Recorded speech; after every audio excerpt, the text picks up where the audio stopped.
Welcome to the Story Times. This story about cheating wife humiliated me at my promotion party. My revenge destroyed her life. Standing at the podium during my promotion party, she raised her champagne glass and smiled to my husband, the biggest loser I've ever known. The laughter that followed shattered something deep inside me. I was the man they celebrated, yet I felt like the punchline of a cruel joke. They say success is the best revenge, but no one tells you how hollow it feels when the one person meant to stand by your side doesn't believe in you. For the past 10 years, I built everything I had from scratch: a flourishing real estate firm, a dream house, and a reputation for turning every failure into a stepping stone.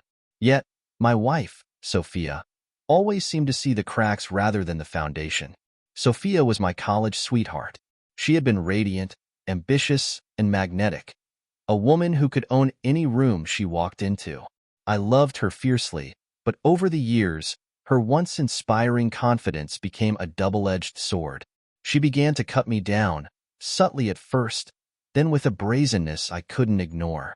The promotion party at the downtown Hilton was supposed to be a celebration of our shared success. She helped me pick the suit, chose the venue, and coordinated with my assistant.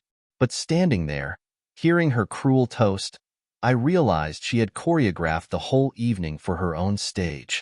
The room erupted in uncomfortable chuckles, my colleagues shifting awkwardly. I forced a smile, raising my glass, but my hand trembled. I looked at her, hoping for a sign of remorse. Instead, her smirk was as sharp as the knife she had just driven into my back. The ride home was suffocatingly silent. Sophia scrolled through her phone, her lips curling into a smug grin now and then. "You didn't have to do that," I said, my voice low, measured. "Do what?" she asked, feigning innocence. "Humiliate me. Call me a loser. In front of everyone, Sophia." Her laugh was cold. "Oh, come on, Ethan. Don't be so dramatic. It was a joke. Besides, it's not like they don't already think it." Her words hit harder than the champagne ever could. My knuckles whitened against the steering wheel. Later that night, as I sat in my home office, nursing a scotch, I couldn't shake the unease. My phone buzzed a text from her. "Of all people, can't wait to see you tomorrow. He's so pathetic." I stared at the screen, the words searing into my brain. My heart raced as realization dawned. That text wasn't meant for me. The days that followed were a blur of anger and discovery. I started paying closer attention her late-night phone calls, sudden business trips, and the way she'd disappear into the bathroom with her phone. One evening, after she left for yoga, I followed her. My suspicions were confirmed when I saw her laughing intimately with a man at a dimly lit restaurant. The sight was a gut punch. She leaned in, placing a hand on his arm, her smile warmer than I had seen in months. I didn't confront her that night. Instead, I started planning. I dug into our finances and uncovered unauthorized transfers to an account under her name. I hired a private investigator who provided me with photos, recordings, and a full dossier on her lover Adrian, a mid-level executive at her firm.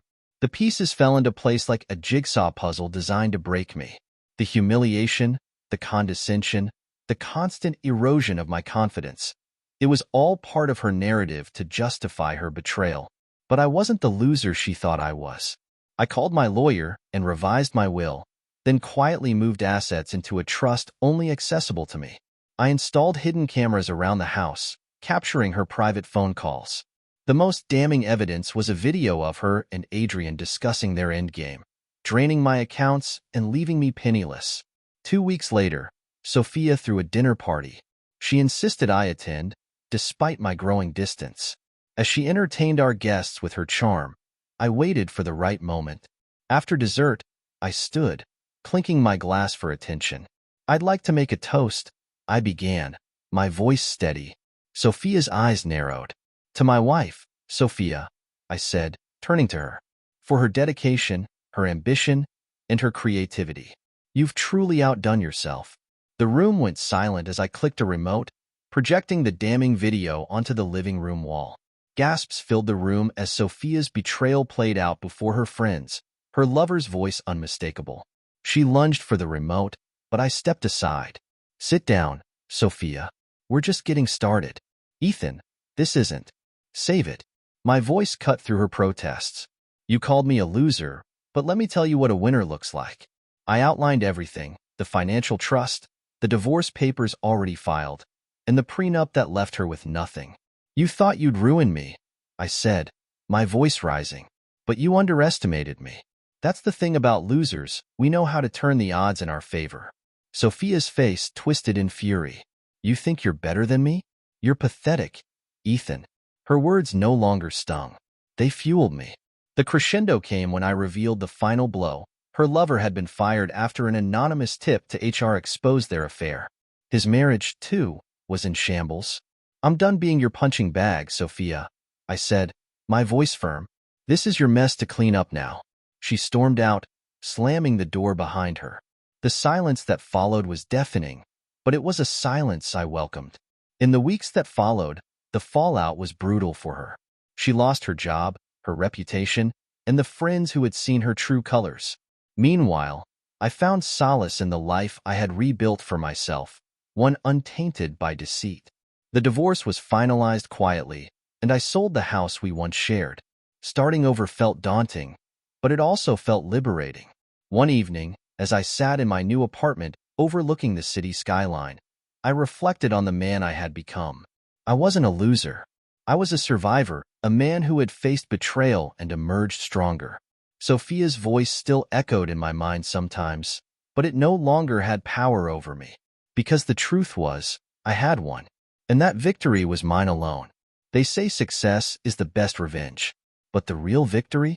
Walking away with your dignity intact and leaving the broken pieces of betrayal behind. And so we've reached the end of today's story. Was it what you expected, or did it take a twist you didn't see coming? I'm curious to hear your thoughts. Share them in the comments below, and let's get a conversation going. If this story kept you hooked, make sure to hit that like button. And if you're new here or just haven't subscribed yet, now's the perfect time to join our community. I bring you fresh, captivating stories every day, so click that subscribe button and turn on notifications so you never miss out. Thanks for watching, and I'll see you in the next one. Thanks for watching.